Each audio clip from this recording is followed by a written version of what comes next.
Au nom du Père et du Fils et du Saint-Esprit. Amen. Je vous salue Marie, pleine de grâce. Le Seigneur est avec vous. Vous êtes bénie entre toutes les femmes, et Jésus, le fruit de vos entrailles, est béni. Sainte Marie, Mère de Dieu, priez pour nous pauvres pécheurs, maintenant et à l'heure de notre mort. Amen. Gloire au Père et au Fils et au Saint-Esprit, comme il était au commencement, maintenant et toujours et dans les siècles des siècles. Amen. Saint Joseph, priez pour nous. Au nom du Père et du Fils et du Saint-Esprit. Amen.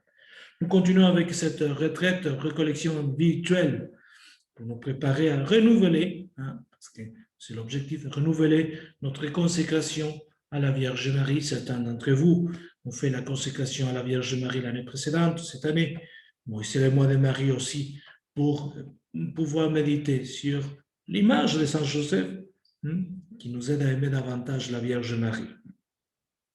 Dans cette méditation, nous allons voir les figures de Saint Joseph dans l'Ancien Testament, les images de Saint Joseph dans l'Ancien Testament, les titres de Saint Joseph, surtout les titres des patriarches, et son nom. Qu'est-ce que veut dire le nom Joseph? Nous commençons donc avec les figures de Saint Joseph dans l'Ancien Testament. Et vous savez, cette année, Saint Joseph a été proclamé par le pape François, et parce que nous célébrons maintenant le 150e anniversaire de la proclamation de Saint Joseph comme patron de l'Église. Et pour cela, le pape a écrit une très belle lettre apostolique qui s'appelle Patris Corde. Voilà, il relance un peu la dévotion à Saint Joseph, mais vraiment une belle lettre citant aussi les saints pères de l'Église, les documents précédents du magistère de l'Église qui parle de Saint Joseph. Et là, il a une petite phrase là dans le premier chapitre de cette lettre. Il dit: la confiance du peuple en Saint Joseph est résumée dans l'expression ite ad Joseph, qui fait référence au temps de la famine en Égypte, quand les gens demandaient du pain au pharaon et il répondait: allez trouver Joseph et faites ce qu'il vous dira. C'est Joseph, il s'agit de Joseph, le fils de Jacob, qui par jalousie avait été vendu par ses frères et qui, selon le récit biblique, est devenu ensuite, par la suite, vice-roi d'Égypte. On rappelle l'histoire, Jacob avait les 12 enfants, un était celui qui rêvait, et ses frères, jaloux de lui, le vendent comme esclave. Ils tentent l'assassiner, mais sinon, après, Judas dit non, ne pas le tuer. Il est vendu. Et Jude, son frère, non? Avec les autres, vendent Joseph comme esclave en Égypte. Joseph en Égypte, le patriarche, devient vice-roi, comme dit le pape. Il y a dans l'Ancien Testament plusieurs personnages bibliques qui sont des images prophétiques de Saint Joseph, comme il y a aussi certaines femmes qui sont images de la Vierge Marie, ou personnages aussi prophètes qui sont images du Christ. Par exemple, parmi eux, en faisant référence comme des images de Saint Joseph, on trouve Moïse, on trouve David, son prédécesseur, son aïeul. De toutes ces images, la plus éloquente qui a été référée par les écrivains de notre patriarche, Saint Joseph, soit les pères de l'Église, et surtout récemment dans les siècles derniers, comme image de Saint Joseph, ils ont trouvé précisément ce Joseph, patriarche, fils de Jacob, qui était vendu par ses frères en Égypte. Non seulement à cause du nom, porte le même nom, Joseph, mais aussi à cause de la façon de vivre, plutôt comme Dieu utilise Joseph de l'Ancien Testament et le Joseph du Nouveau Testament pour intervenir dans l'histoire, c'est-à-dire les signes que Dieu accomplit à travers ces deux Joseph. Un écrivain dit: pour le bien de l'humanité fatiguée et tourmentée par une famine spirituelle causée par le péché, l'humanité à nous, il conserva sain et sauf Jésus-Christ, Joseph du Nouveau Testament, le sauveur du monde et le pain des âmes. Et ce qui fait dire à Saint Bernardin de Sienne, c'est avec raison que Saint Joseph a été annoncé dans l'ancien patriarche du même nom. Celui qui conserva les froment pour le salut des peuples. Il a cependant sur celui-ci cet avantage. Il ne fournit pas seulement le pain pour la vie corporelle aux Égyptiens, mais à tous les élus. Il a assuré le pain du ciel avec majuscule, qui donne la vie céleste, nourrissant avec le plus grand soin Jésus-Christ les pains de nos âmes. Enfin, ce ne fut pas dans le seul Égypte que Saint Joseph introduisit la vraie foi. Et l'image qu'il fait dans cet auteur, c'est Joseph introduit la vraie foi dans le sens qu'il introduit le Christ, l'auteur de notre foi, quand il se rendit dans ce pays avec le Christ. Mais ce fut dans le monde entier que Joseph introduisit la foi. Et c'est là pour le fait même qu'il a nourri et préservé de la mort Jésus-Christ, le pontife de la foi que nous professons, le grand pontife de la foi, comme dit la lettre aux Hébreux. Alors, Saint Joseph aussi a été préfiguré avec Marie et Joseph dans certains symboles, non seulement dans le personnage insigne de l'Ancien Testament, ou des images de Saint Joseph, mais aussi dans les choses inanimées, objets, représentations de l'Ancien Testament. Sont préfigurés les trois de la Sainte Famille, Joseph, Marie et Jésus. On peut voir, dit encore cet auteur, on peut voir également dans un grand nombre de choses inanimées, des images du glorieux patriarche à côté de celles de la bienheureuse Vierge Marie, son épouse, et de Jésus, son divin Fils, les trois. En effet, si Marie est un paradis de délices, et là on voyage au paradis de la jeunesse, ce paradis arrosé par des fleuves de la grâce divine et embelli par la présence de l'arbre de vie, c'est-à-dire Jésus-Christ, Joseph est lui-même le gardien de cet admirable jardin. Cette image des anges, l'ange qui protégeait les jardins de l'Éden parce que le péché ne pouvait pas y habiter, ne pouvait pas y entrer. Donc, s'il ferme la porte d'entrée à un péché, parce que ce jardin immaculé où il y a l'arbre de vie au milieu, ne peut pas cohabiter, ne peut pas avoir le péché dedans. C'est la Vierge Marie. Saint Joseph est le gardien de ce jardin immaculé. Si Marie et la colombe, retournant dans l'arche, portant le rameau d'olivier aux feuilles verdoyantes, l'arche de Noé, Joseph est le patriarche Noé, qui introduisit dans sa maison cette colombe céleste et la garda soigneusement. Alors, à l'Exode maintenant, si Dieu commanda à Moïse de faire le propitiatoire d'un or très pur et qui devait être placé sur l'arche de l'Alliance, la figure du Sauveur du monde, l'arche de l'Alliance et le propitiatoire, Dieu ordonna aussi à Moïse également de faire des chérubins de gloire, et ces anges de gloire qui couvraient l'arche, le propitiatoire, dans lesquels nous pouvons certainement voir préfigurer Marie et Joseph, qui nécessaire d'entourer de leur louange d'une incroyable ardeur de charité leur divin Fils Jésus-Christ, l'hostie de propitiation, soit dans la crèche de Bethléem, soit en Égypte, soit encore dans la maison de Nazareth. Ces chérubins qui protégeaient l'arche, c'était vraiment le propitiatoire, là on gardait la manne, l'image de Christ. Voilà, ces chérubins, c'est Joseph et la Vierge Marie. Enfin, si Marie est appelée aussi arche du testament, arche de l'alliance, comme on dit nous dans les litanies, destinée à contenir les saints des saints, Joseph est le voile très pur, couvrant cette arche et ombrageant ainsi par sa présence le grand mystère qui venait de s'accomplir.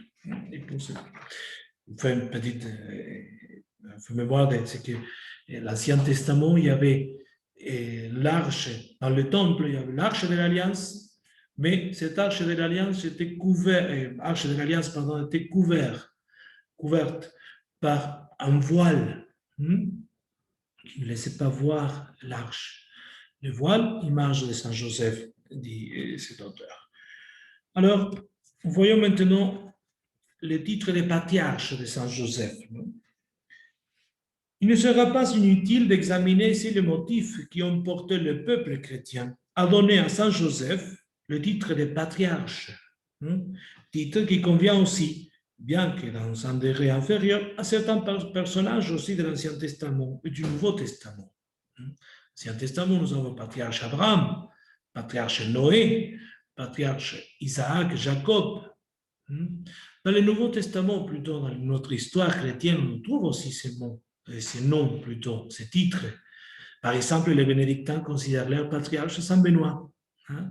On dit, nous, patriarches des moines d'Occident. D'Occident, c'est Saint Benoît, le patriarche. Pour tous les moines, c'est Saint Antoine, patriarche, Saint Antoine d'Égypte. On dit celui qui est le premier, selon l'histoire, à organiser les monastères, la vie en communauté des moines. Les franciscains parlent de leur patriarche. Le patriarche, c'est précisément Saint François d'Assise, etc. On donne le nom de patriarche. Patriarche vient du grec arche, c'est le commencement, la première chose, le premier élément. Et arche pater, c'est père, c'est père. Le commencement, le père du commencement, premier père. On donne ce titre de patriarche à un homme que l'on sait être le père d'un grand nombre de fils. Or, par le fait même que Saint Joseph fut uni en mariage à la Vierge Marie, à la très sainte Vierge Marie, il s'ensuit qu'il est le père de Christ, dont Saint Paul nous dit qu'il conduit à la gloire un grand nombre de fils.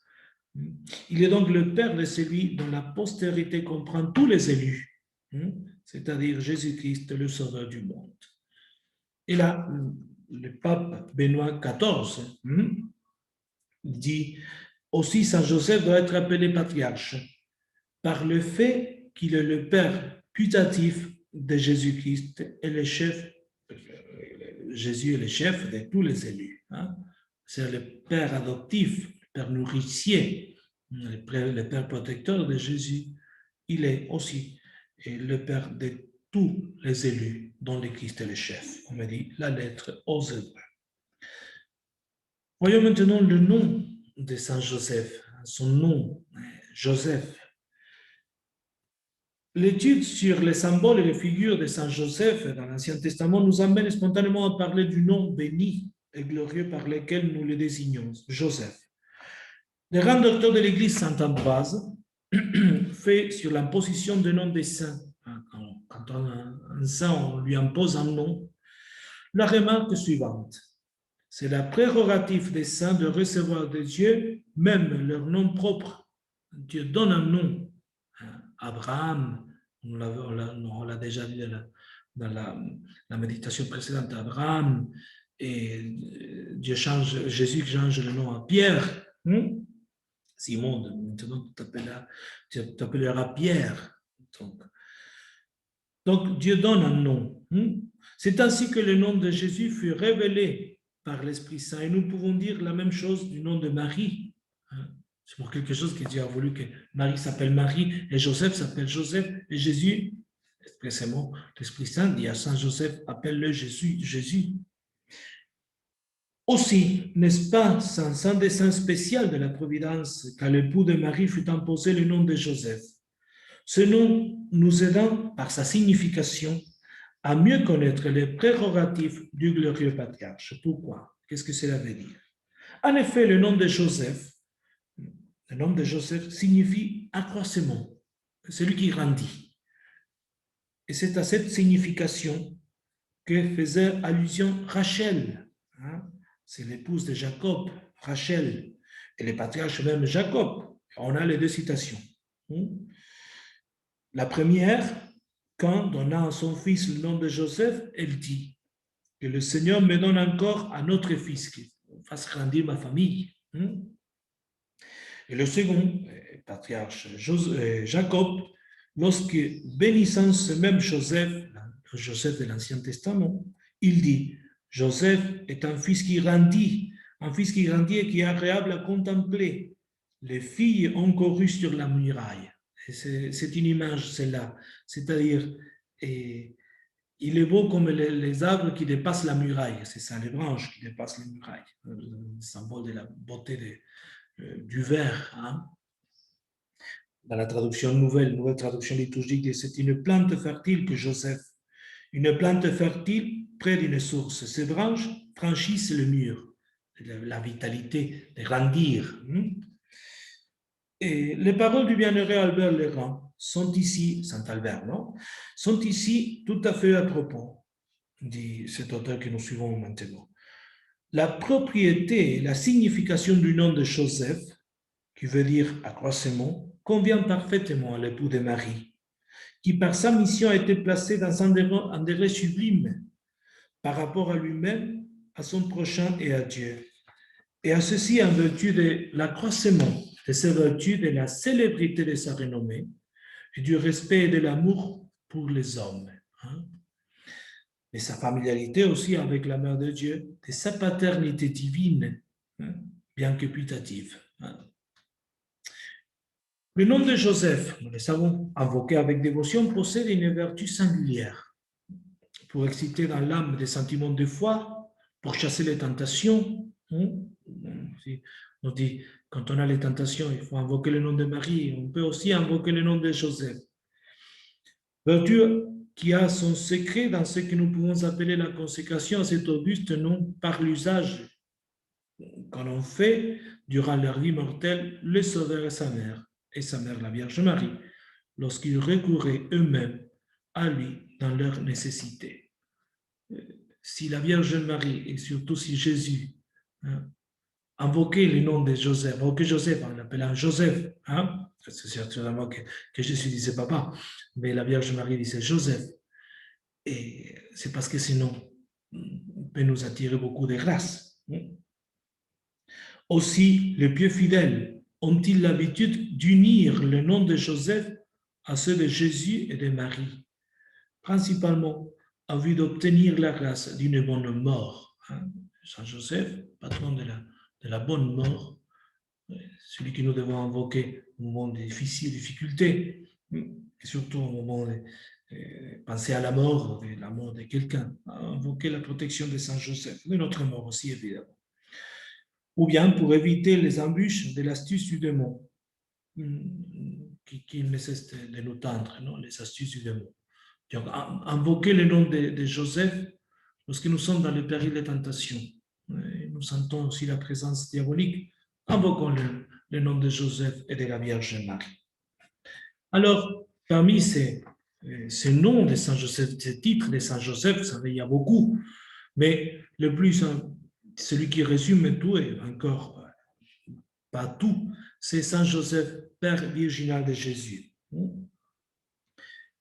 Nous avons beaucoup d'expressions pour appeler Saint Joseph, par exemple les expressions telles que Père nourricier, Père adoptif, Père virginal, Père légal, Père putatif, et d'autres avec lesquelles est généralement décrite la singulière paternité de Saint Joseph, mais toutes sont insuffisantes, car elles expriment seulement un aspect partiel de la réalité de cette paternité de Joseph par rapport à Jésus.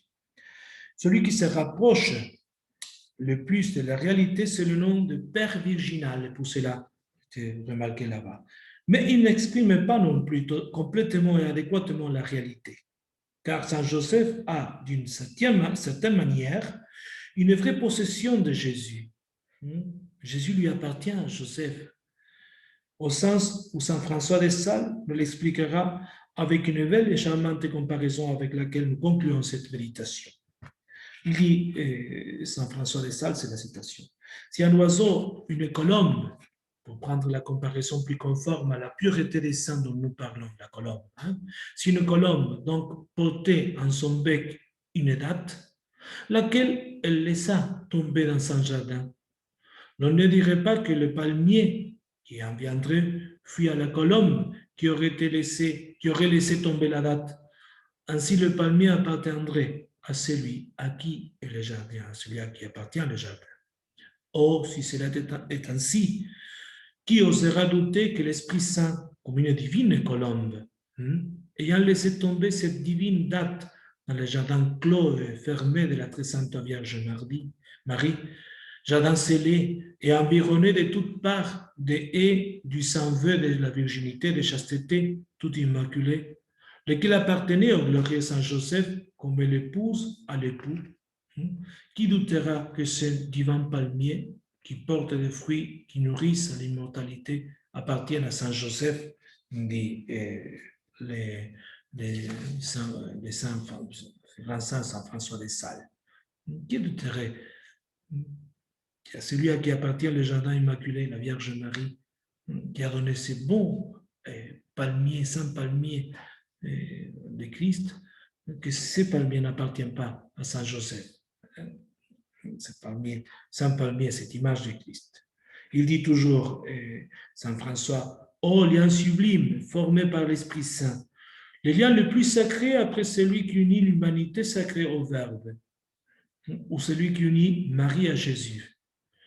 Une magnifique ressemblance formée également par l'Esprit divin entre ces deux âmes, la Vierge Marie et Saint Joseph. Harmonie parfaite entre ces deux cœurs, alliance indissoluble de ces deux virginités, plus belles que les étoiles brillantes, qui sont unies pour se protéger et se perfectionner. Abnégation profonde de ces deux vies, l'une pour l'autre, dans les douleurs et dans les joies, les grâces et les vertus, couronne admirablement proportionnée d'époux et d'épouses. Mystère ineffable de pureté, de correspondance mutuelle d'amour céleste, de respect, d'autorité, de soumission, de sainteté et de gloire incomparable que nous ne pouvons comprendre qu'au ciel. Donc, ces liens très intimes, très forts, qui a lié la virginité de Joseph avec la virginité de Marie, est après ces liens énormes, c'est infini, qui a uni la nature humaine à la nature divine à la nature humaine dans la personne du Christ, et ces liens très étroits de la maternité divine de la Vierge par rapport à son Fils. Après, il y a l'autre lien. Les liens, on peut dire deux liens. Celui qui unit Joseph avec son Fils, et son virginal Fils, Jésus, et les liens qui unit Joseph avec son épouse sainte, Immaculée la Vierge Marie. Demandons à Saint Joseph, à la très sainte Vierge Marie et à notre Seigneur Jésus-Christ la grâce donc de grandir dans l'amour à la très sainte famille. De savoir apprendre à l'école de Nazareth, comme disait le pape Saint Paul VI, toutes les vertus nécessaires pour vivre comme de bons chrétiens dans ce monde. Seulement à l'école de Nazareth, on apprend cela. L'école de Nazareth, c'est la maison de Joseph, de Marie et de Jésus. Au nom du Père et du Fils et du Saint-Esprit, et Saint Joseph, priez pour nous.